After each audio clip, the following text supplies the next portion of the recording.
साथियों, विपक्ष के हमारे दल भले ही योजनाओं को पूरा करना न जानते हो, लेकिन झूठे वादे करने में इनका कोई जवाब नहीं रहा है।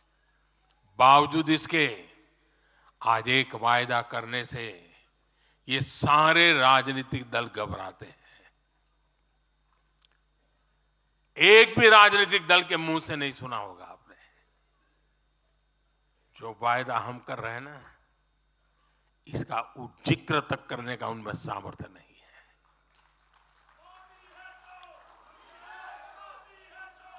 और हमारा वायदा है विकसित भारत का।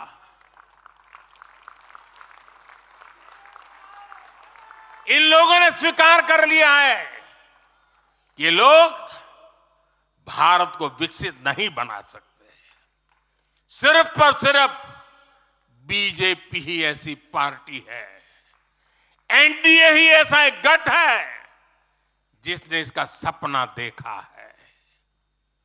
हम मिशन मोड पर भारत को 2047 तक देश जब आजादी के 100 साल मनाएगा, हम भारत को विकसित देश बनाने के लिए काम कर रहे हैं।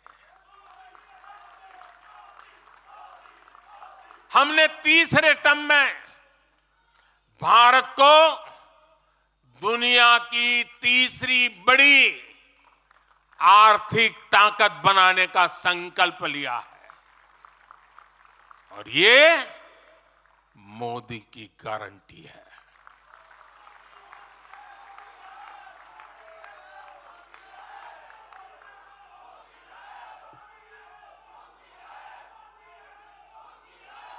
और जब मैं भारत को तीसरी आर्थिक ताकत बनाने की बात करता हूं, तो उसका मतलब भी बहुत गहरा है। इसका मतलब है भारत के आर्थिक, सामरिक और सांस्कृतिक सामर्थ्य का कई गुना विस्तार, चहुं दिशा में विस्तार। साथियों, हम इसके लिए कितनी तेजी से काम कर रहे हैं, इसका हिसाब लगाना भी जरूरी है। भारत को, यह आंकड़ा याद रखिए, भारत को $1 ट्रिलियन की अर्थव्यवस्था बनने में लगभग 60 साल लगे थे। 60 साल। 2014 में जब देश ने हमें अवसर दिया तो 2 ट्रिलियन मार्क भी बहुत बड़ा लग रहा था, लेकिन 10 वर्षों में हमने अपनी अर्थव्यवस्था में $2 ट्रिलियन और जोड़ दिया।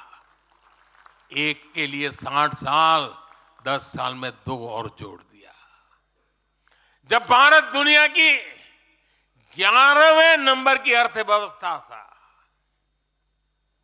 और 11 से 10 पर आने में दम उखड़ गया उनका, हम 11 से 5 पर ले आए।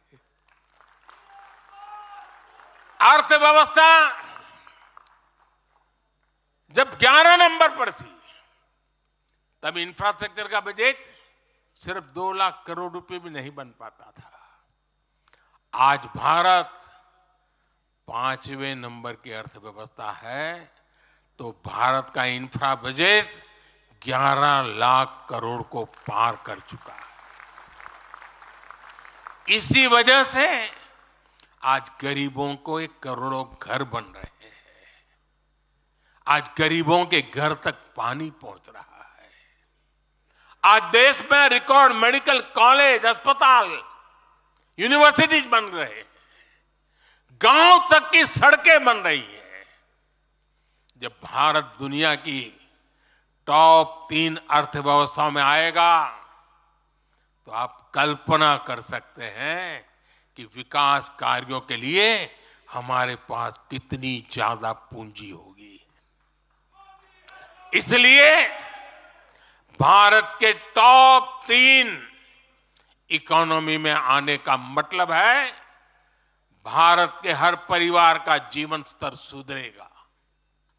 भारत के हर परिवार की आय बहुत अधिक बढ़ जाएगी। भारत का पब्लिक ट्रांसपोर्ट और आधुनिक बनेगा। भारत में रोजगार के लिए नए सेक्टर खुलेंगे, रोजगार के और ज्यादा मौके मिलेंगे। भारत के युवाओं को भारत में ही फंडिंग के ज्यादा से ज्यादा अवसर आएंगे।